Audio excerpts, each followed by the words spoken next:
কালো পোশাকের সেই রহস্যময়ী নারী আনন্দে নিজের জিভের একাংশ ছিঁড়ে সরাসরি তরুণটির মুখে ঢুকিয়ে দিল। ছেলেটি ঘুরে তাকাতেই অবাক হয়ে দেখল যারা তাকে হত্যা করতে এসেছিল তারা হঠাৎ নিজেদের মধ্যেই একে অপরকে হত্যা শুরু করেছে। খুব অল্প সময়ের মধ্যেই সব শত্রু মারা গেল। এরপর সে নিজের প্রাণ রক্ষাকারী সেই নারীর দিকে তাকিয়ে ভয় পেয়ে যায়।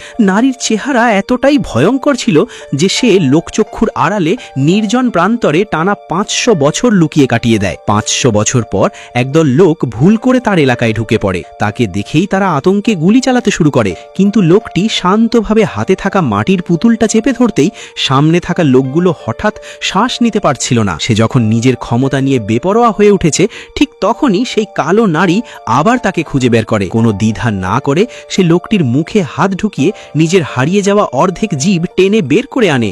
জিভ ফিরে পাওয়ার পর নারীর শক্তি ভয়ঙ্করভাবে বেড়ে যায়। শুধু একবার হাত নাড়াতেই সামনে থাকা লোকগুলোর গলা কেটে যায়। মৃত্যুর মুখে দাঁড়িয়ে থাকা এক বৃদ্ধ তখন বেঁচে যাওয়া দাগাংকে বলে ওর জিভটা ধ্বংস করতে পারলেই ও মারা যাবে। এরপর সেই কালো নারী দাগাংয়ের বাড়ি পর্যন্ত তাকে অনুসরণ করে আসে। সুযোগ বুঝে দাগাং এক কোপে তার জিভ কেটে ফেলে। পাশে থাকা বৃদ্ধ চাচা দ্রুত জিভটা তুলে নিয়ে ধারালো ছুরি দিয়ে মাটিতে গেঁথে দেয়। সঙ্গে সঙ্গে নারীর শক্তি অনেক কমে যায়। বাকিরা তখন একযোগে গুলি চালায়। এবার সে আর প্রতিরোধ করতে পারে না।